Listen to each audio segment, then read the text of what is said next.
Bismillahi wa bihamdih. Assalamualaikum warahmatullahi wabarakatuh. Alhamdulillah, alhamdulillah, alhamdulillahi rabbil alamin. Wassalatu wassalamu ala asrafil anbiya'i wal mursalin wa ala alihi wa sahbihi ajma'in. Segala puji milik Allah yang telah memberikan taufik dan rahmatnya kepada kita semua. Salawat berserta salam kita haturkan kepada junjungan kita Nabi besar Muhammad sallallahu alaihi wasallam beserta keluarga, para sahabat dan orang-orang yang senantiasa mengikuti beliau sampai yaumil kiamah. Untuk para sahabat, silakan tuliskan doa teman-teman semua di kolom komentar, kita sama-sama aminkan. Dalam keluarga seorang muslim, rumah tak hanya dijadikan sebagai tempat tinggal. Rumah juga menjadi sarana ibadah untuk mendekatkan diri kepada Allah dengan harapan agar rumah tersebut dapat menjadi rumah yang penuh dengan keberkahan. Kehadiran malaikat di dalam rumah tentu menjadi pertanda rumah tersebut penuh berkah dan rahmat dari Allah Subhanahu wa taala. Hal ini karena malaikat ditugaskan oleh Allah untuk mengunjungi rumah-rumah umat muslim. Akan tetapi, malaikat tak asal berkunjung ke semua rumah manusia. Ada rumah-rumah pilihan yang sering didatangi para malaikat, dan semua itu kita dapat mengetahuinya dengan mengetahui ciri-ciri dari rumah tersebut. Semuanya akan kami jelaskan. Sebelumnya, dukung kami dengan klik like dan subscribe channel kami. Berikut ciri-ciri rumah yang sering dikunjungi malaikat. Rumah yang sering didatangi malaikat adalah yang di dalamnya terdapat berbagai aktivitas yang disukai malaikat. Tak hanya menjadi pendamping dan penjaga, malaikat juga turut berdoa dan bersalawat di samping umat muslim yang mengerjakan amalan-amalan ibadah. Mengutip buku Mengundang Malaikat ke Rumah oleh Mahmud Asy-Syafrawi, berikut ciri-ciri rumah yang sering dikunjungi malaikat. Yang pertama, penghuni rumah yang sering berzikir. Apabila seseorang sering berzikir di rumah, hal ini membuat malaikat senang untuk berkunjung. Sebab ketika penghuni rumah berzikir menyebut nama-nama Allah, maka para malaikat ikut berkumpul bersamanya.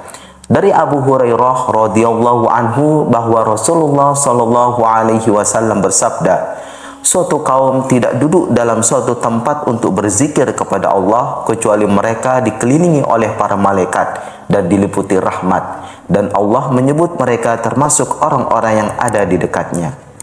Yang kedua, penghuni rumah yang senang membaca Al-Quran. Selain berzikir, rutin membaca ayat-ayat suci Al-Quran juga disukai oleh malaikat. Hal ini membuat malaikat sering berkunjung ke rumah-rumah umat muslim tersebut. Berdasarkan hadis riwayat Ibnu Sirin, Rasulullah Shallallahu Alaihi Wasallam bersabda, sesungguhnya rumah yang di dalamnya dibacakan Al-Quran, maka lapanglah penghuninya, banyak kebaikan, malaikat menghadirinya dan setan-setan meninggalkannya.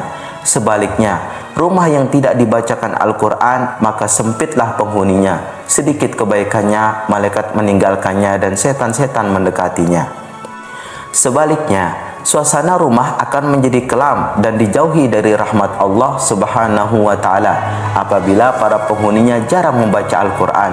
Nabi Muhammad sallallahu alaihi wasallam bersabda, sesungguhnya orang yang di rongganya tidak terdapat sedikit pun Al-Quran adalah seperti rumah yang rusak. Hadis riwayat Ahmad At-Tirmizi. Teman-teman semua, jangan sampai ya tidak membaca Al-Quran. Oke, kita lanjut. Yang ketiga, penghuni rumah yang selalu mendirikan sholat. Dalam Islam, sholat merupakan tiang agama bagi umat muslim. Agar rumah sering dikunjungi oleh malaikat, maka sebaiknya seluruh penghuninya wajib mendirikan sholat wajib atau sholat sunnah. Maka untuk itu, marilah kita saling memperingati satu sama lain dalam keluarga kita, agar jangan sampai lalai dalam sholat apalagi sampai meninggalkannya. Seperti yang dicontohkan Rasulullah Shallallahu Alaihi Wasallam dari Aisyah radhiyallahu anha, Rasulullah Shallallahu Alaihi Wasallam bersabda, adalah Rasulullah Shallallahu Alaihi Wasallam sholat malam, dan jika hendak sholat witir, beliau membangunkan Aisyah dan menyuruhnya untuk sholat. Hadis riwayat Muslim. Selain itu, di dalam rumah kita hendaklah disediakan mihrab, tempat sholat, sebagai tempat khusus untuk mengerjakan sholat. Sebagaimana anjuran ini diisyaratkan dalam firman Allah Subhanahu wa taala dalam surah Ali Imran ayat 39. Bismillahirrahmanirrahim. Fanadathul malaikatu wa huwa qa'imun yusalli fil mihrab anna Allah yubashshiruka bi Yahya musaddiqan bi kalimatin minallahi wa sayyida wa hasuran wa nabiyyan minas salihin.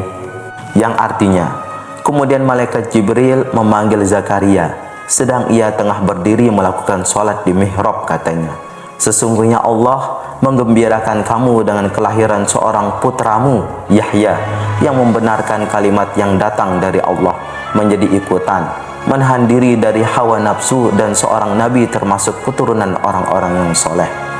Dalam hadis lain dari Abu Hurairah, Nabi Muhammad SAW bersabda, di tengah-tengah kalian ada malaikat yang silih berganti bertugas mengiringi kalian di waktu malam dan siang hari. Mereka bertemu ketika waktu sholat asar dan waktu sholat subuh. Malaikat yang mengawasi kalian naik ke langit, lantas Allah bertanya kepada mereka, bagaimana kalian meninggalkan hamba-hambaku? Para malaikat menjawab, kami tinggalkan mereka sedang mereka tengah mendirikan sholat, dan kami datangi mereka sedang mereka mendirikan sholat.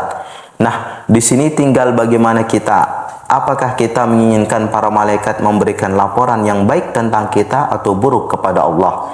Kita yang mengambil keputusan itu sendiri. Yang keempat, penghuni rumah yang sering berkumandang azan.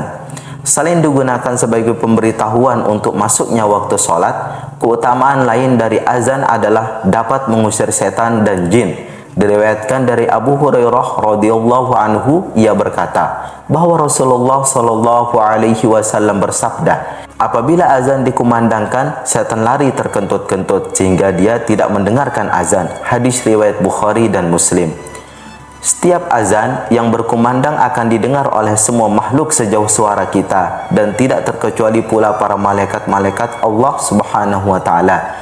Dalam suatu hadis lain, Rasulullah Shallallahu alaihi wasallam bersabda, seorang muazin diampuni sejauh suaranya dan menyaksikan untuknya setiap yang basah dan yang kering. Hadis riwayat Ahmad, Abu Daud, Nasai, Ibnu Hibban dan Ibnu Majah. Pengertian setiap yang basah dan yang kering adalah memuat segala sesuatu yang ada di alam raya, karena tidak ada sesuatu pun di alam ini yang bisa lepas dari salah satu sifat keduanya. Apabila kamu sedang sendirian di rumah dan merasa khawatir akan gangguan setan yang terkutuk, maka tak ada salahnya mengumandangkan azan di dalam rumah. Yang kelima, penghuni rumah yang sering membaca sholawat. Rumah yang penghuninya sering bersalawat juga senang dikunjungi oleh malaikat. Salawat bisa dilakukan setelah sholat atau sebelum berdoa. Mengenai salawat, Allah Subhanahu wa taala telah berfirman dalam surah Al-Ahzab ayat 56. Bismillahirrahmanirrahim. Innallaha wa malaikatahu yusalluna 'alan nabi. Ya ayyuhalladzina amanu sallu 'alaihi wa sallimu taslima. Yang artinya, sesungguhnya Allah dan malaikat-malaikatnya bersalawat untuk Nabi. Hai orang-orang yang beriman, bersalawatlah kamu untuk Nabi dan ucapkanlah salam penghormatan kepadanya. Salawat juga bisa dibaca ketika umat muslim menyebut, mendengar dan menulis nama beliau. Rasulullah Shallallahu alaihi wasallam pernah bersabda, celakalah seseorang yang namaku disebutkan di sisinya lalu ia tidak bersalawat untukku. Hadis riwayat Tirmizi dan Hakim. Itu dia 5 ciri-ciri rumah yang sering dikunjungi oleh malaikat. Mulai sekarang, yuk amalkan kebaikan agar rumah teman-teman semua senantiasa dijaga dan didatangi para malaikat. Semoga rumah kita penuh dengan limpahan rahmat dan keberkahan, sehingga terpancarlah cahaya dari rumah kita yang tembus sampai ke langit ke-7 dan menjadikan para malaikat berbondong-bondong untuk mengunjunginya. Wallahu a'lam.